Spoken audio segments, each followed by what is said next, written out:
இந்த திமுக மாதிரி பொய்யான வாக்குறுதிகளை எப்பவுமே கொடுக்க மாட்டோம். புதுசா சொல்லுங்க, புதுசா சொல்லுங்கன்னா என்னத்த சொல்றது எனக்கு புரியலையே. என்னத்த புதுசா சொல்றது?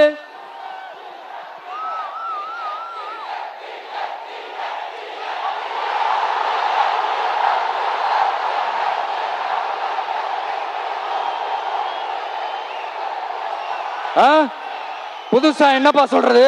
செவ்வாய் கிரகத்துல ஐடி கம்பெனி கட்டப்படும்,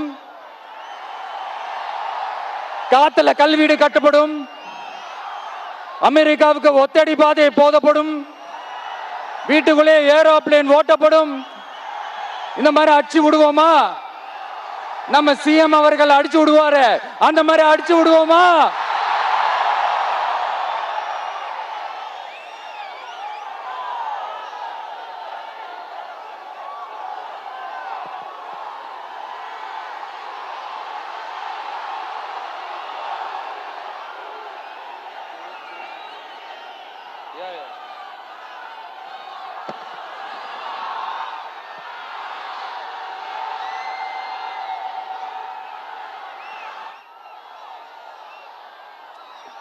நான் ஏற்கனவே சொன்னதை தான் இங்க நான் திரும்பவும் சொல்றேன்.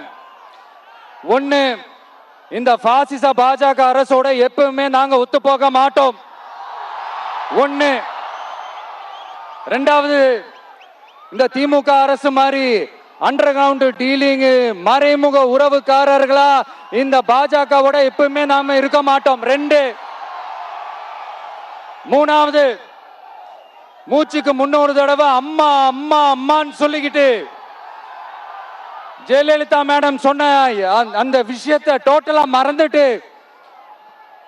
ஒரு பொருந்தா கூட்டணியா ஒரு கூட்டணியை ஒண்ணு அமைச்சுக்கிட்டு கேட்டா தமிழ்நாட்டோட நலனுக்காக இந்த பாஜகவோட கூட்டணி வச்சிருக்கோம்னு சொல்லிக்கிறாங்களே, அவங்கள மாதிரியும் நாம இருக்க மாட்டோம்.